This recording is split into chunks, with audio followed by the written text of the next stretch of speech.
earlier this week, the world was cheering as 5-year-old Liam Arios was brought back home after being held in a detention center by ICE for about a week. Now, on this channel, I'm not here to repeat what others have done or to state the obvious, but to show you where we have come from and where we are going.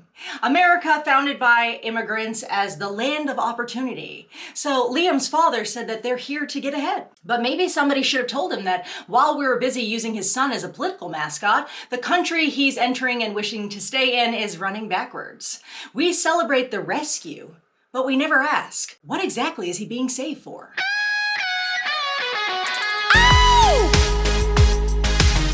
Father and son headed home and a family reunited. Following their release from a Texas detention facility, spending more than a week in federal custody. ABC News exclusively joining the father and son on their journey back home to Minneapolis Sunday. Conejo Arias, originally from Ecuador, says they were arrested unjustly. Let me read that for you on the bottom. It is unjust that they arrest people who only come to this country to work hard and to get their families ahead. Well, America was the land of opportunity. Is it still? So let me tell you a little bit about our education system. Just a few statistics, just a few fun ones. Our literacy rates in the United States of America, only 31% of fourth graders are proficient in reading. Nearly 40% score below basic. They literally cannot grasp the main idea of a story. So in math, US 8th graders dropped 9 points since 2017. So we spend about $17,000 per student depending on the state, and yet we rank below average globally. So what does he want to have his son educated here for? Now this is what the order release form said. The case has its genesis in the ill-conceived and incompetently implemented government pursuit of daily deportation quotas. Apparently, even if it requires traumatizing children. So we desperately care about traumatizing children? Now, I can't tell you exactly what school Liam is going to go to, but he is in a progressive state, and they are carefully curating their education programs to better children. Let's take a look at a school in Seattle. One of the awesome parts of my job is I get to read fantastic stories with you, and the book that we're going to get to read today is a really good one. It's called My Princess Boy. And this is written by Cheryl Kilo Davis. So before we begin, I'd like for us to consider some different items or different things and activities and think about how we associate, meaning how we link up or connect those activities with certain genders. So for example, let's think of baking. Now, when I think of baking, what do you think most people think of? Who do we think bakes? Is it boys or is it girls? I feel like most people might say girls bake. What about soccer? Do girls play soccer or do boys play soccer? What do you think? I feel like most people might say boys play soccer. So I want us to think about these things because there are a lot of times expectations that are put on people based off of how they might identify as a boy, as a girl, as neither, as both, or somewhere in between. And those activities might not always match what people want to do. Same with outfits. Think of a time, maybe talk to a parent, a guardian, or older sibling, and think of a time when you had to do an activity that didn't really feel good to you, or had to wear an outfit that didn't really feel like your favorite. So we are going to hear a fabulous story about a young person who likes to wear dresses, and these dresses make this person feel really good. So what it's like to do things that make you feel good. Now, before we begin with that, I would like to cover 3 important words. Those words are words that we're going to use throughout this book to just make better sense of what we're learning. The first word is acceptance. The second is compassion. The third word is unique. Oh, let's talk about an advanced vocabulary. Remember when you thought those vocab tests were cruel? Don't you wish acceptance, compassion were on our vocab test? Now, the irony is your child may not be able to do math and science and, budgeting, how to actually make money, keep it in their account, how to use credit cards, financial literacy, how to get a job. But you know, at least they can read The Princess Boy. 100 years ago, 6-year-olds were memorizing poetry, and today they're mastering gender expression. So let's continue with our depraved child options in America. Remember those crazy stage moms back in the day where, like, you know, they had crying kids at these beauty pageants? Oh, well, enter in 2.0. We've taken stage moms to a pathological level. In 2026, kids aren't children anymore, they're content. So we're outraged by this detention center that he was in for a week, Liam. The media is just not nearly as loud when a parent puts a 2-year-old in drag or broadcasts a toddler's non-binary journey for likes. How about this? Genderless cheerleader here in a crop top. We've got some nails. Look at that makeup. Got more makeup on than a Victoria's Secret model. A genderless cheerleader, okay? Now, what exactly is this parent doing? These kids are officially pawns in some sort of game. This is not affirmation. Did that child, do you really think that he asked for that? Do you even think that he thought that that was an option in life? This is mental abuse by adults who are more obsessed with being seen than with being a parent. So our local Karens are also the ones who seem to be just fine with all of this, if not promoting drag queen readings at their schools and libraries. Now, what out of the pits of hell is this? Literally.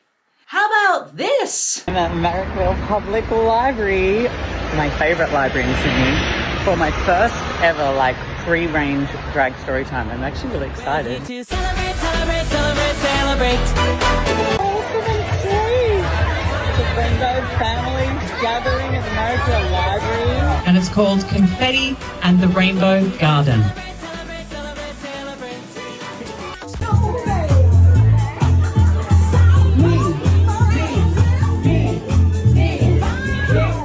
Now, the picture was from America, but that particular video is from Australia, just in case some of you felt like you were left out. So don't worry, it's most likely present in a Western country near you. So where is all of this coming from? Because bad ideas do come from somewhere. They don't just pop up out of nowhere. And it came from the sexual revolution. No, not the 1960s. Get it back years. Our famous psychotherapist Sigmund Freud and his sex-obsessed psychology. Now, essentially what Freud said was that a fulfilled life is a sexually fulfilled life. So essentially our happiness is directly connected to sex. So if our basic way to provide happiness is sex, well then, if you want your child to be happy, then shouldn't they know about it as well? And well, that was many years ago, right? But bad ideas have a way of taking root in the minds of people who like bad ideas.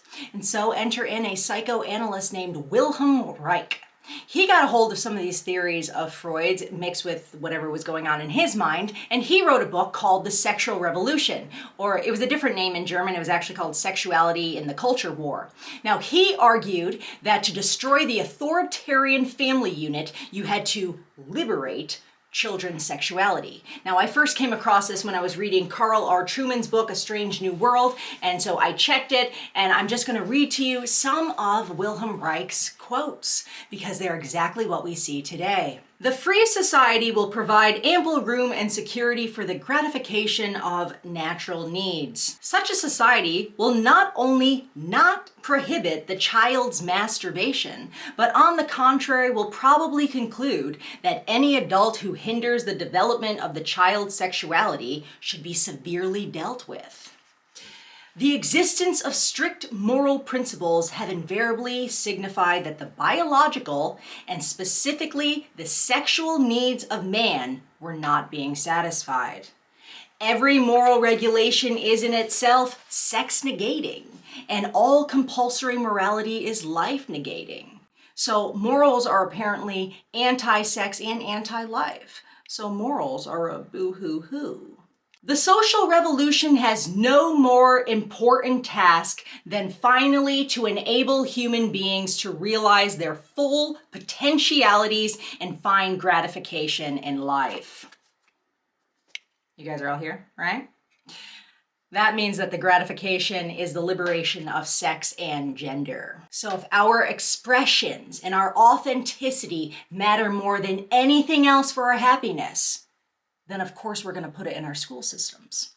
We want children to be as happy as possible, as early as possible. Who else knew to get the kids? Well, of course it was Hitler, right?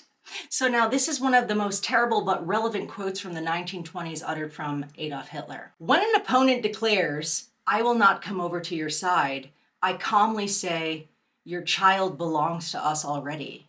What are you?" You will pass on. Your descendants, however, now stand in a new camp. In a short time, they will know nothing else but this new community. I'm sure it sounded like 1,000 times worse in German, but that's the best I could do for you. So this is a tactic as old as tyranny, guys. Hitler knew it too. He did not care if the parents disagreed with him, because if you get the kids with the education and nobody's defending them, adults have to defend kids because it's one of our responsibilities. But we abdicated responsibility a while ago for our own happiness, our own freedoms. So he knew that if you could capture the mind of a 5-year-old, then parents become irrelevant.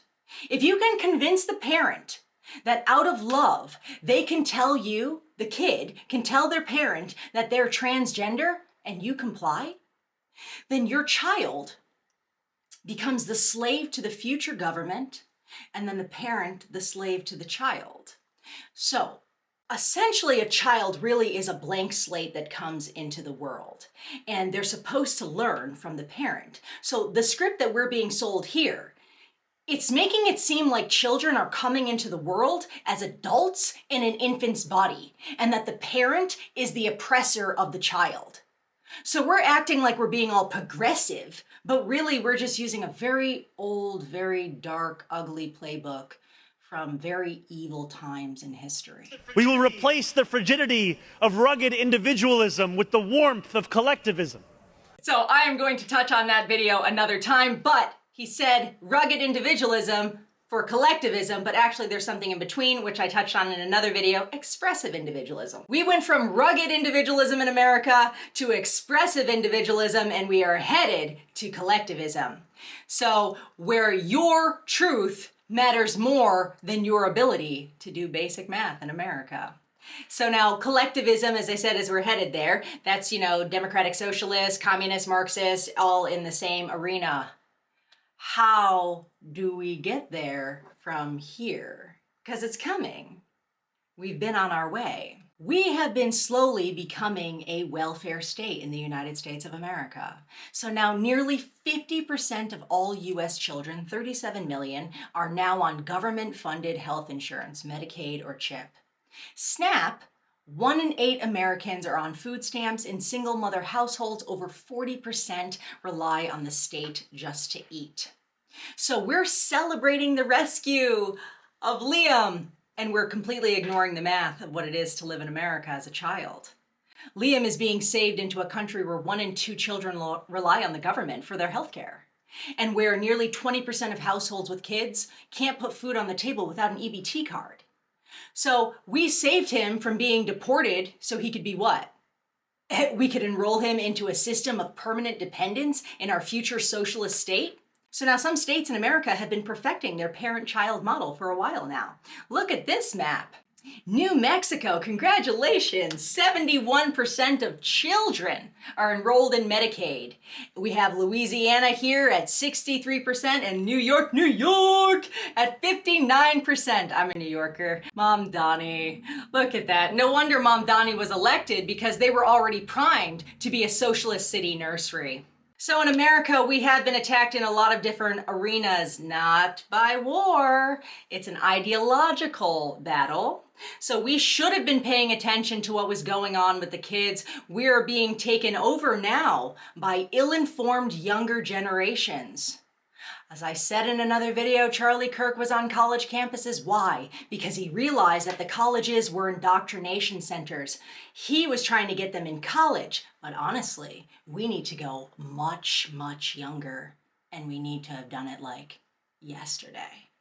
So like now. As Americans, or you want to join me in the rest of the Western world, Canada, Australia, and Western Europe, we need to take a real look at what we're fighting for. Because if we're fighting for the family, we're losing. We're saving people from the border fence only to trap them in what? An ideological, propaganda-ridden detention center? That's our school systems, okay? But I don't want to upset the local Karens and the non-binary school teachers. So, in the name of authenticity, just tell your kids it's not about what's in their pants that define them, but what's in their heart. Little Liam is saved to be authentic, to express himself freely. But in 10 years, will he be a literate, independent man, or will he be an illiterate woman? Modern opportunities in the land of the free, in the home of the brave. So before anybody goes out to save anybody again, could we please ask, what are we saving them from and for? Thank you guys for staying with me. If you want the perspectives that they won't show you on the news, where we connect today's headlines to yesterday's playbooks to show where our future is really headed, hit that like and subscribe button, because while they're focused on the narrative, over here, we're focused on the truth. So thanks for watching, guys. Stay grounded. Me on the floor and let's see what you can do. Is it just for show? Say, girl, can that body